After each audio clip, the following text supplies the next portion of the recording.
on Freedom by Khalil Gibran.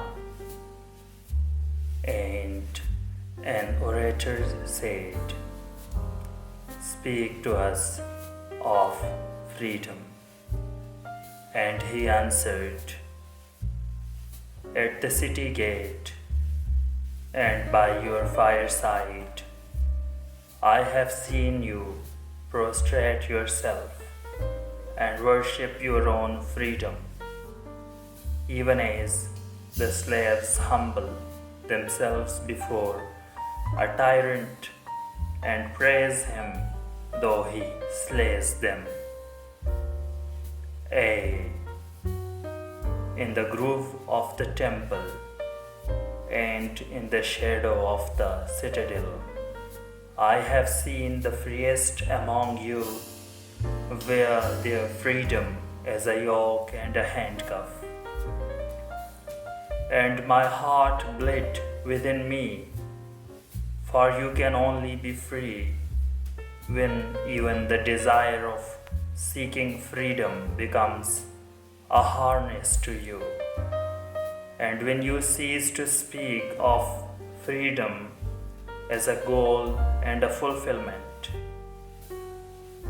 you shall be free indeed when your days are not without a care, nor your nights without a want and a grief, but rather when these things girdle your life, and yet you rise above them naked and unbound. And how shall you rise beyond your days and nights unless you break the chains which you at the dawn of your understanding have fastened around your noon hour? In truth, that which you call freedom is the strongest of these chains, though its links glitter in the sun and dazzle your eyes. And what is it but fragments of your own self you would discard that you may become free? If it is an unjust law you would abolish, that law was written with your own hand upon your own forehead.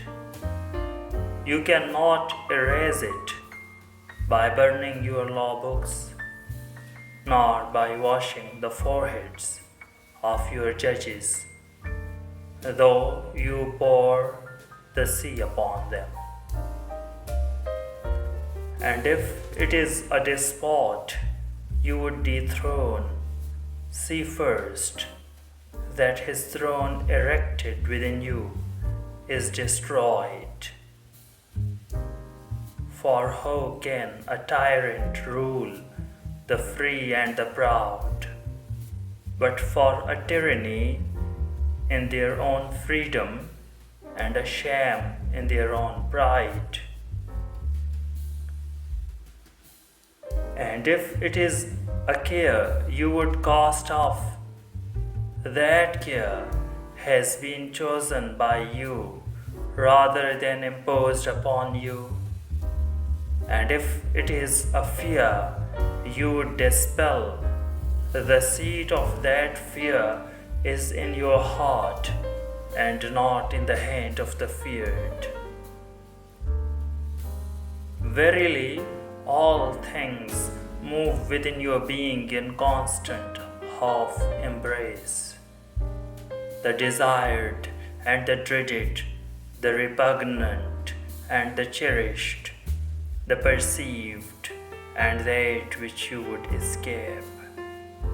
These things move within you as lights and shadows and pairs that cling. And when the shadow fades and is no more, the light that lingers becomes a shadow to another light, and thus your freedom when it loses its fetters, becomes itself the fitter of a greater freedom.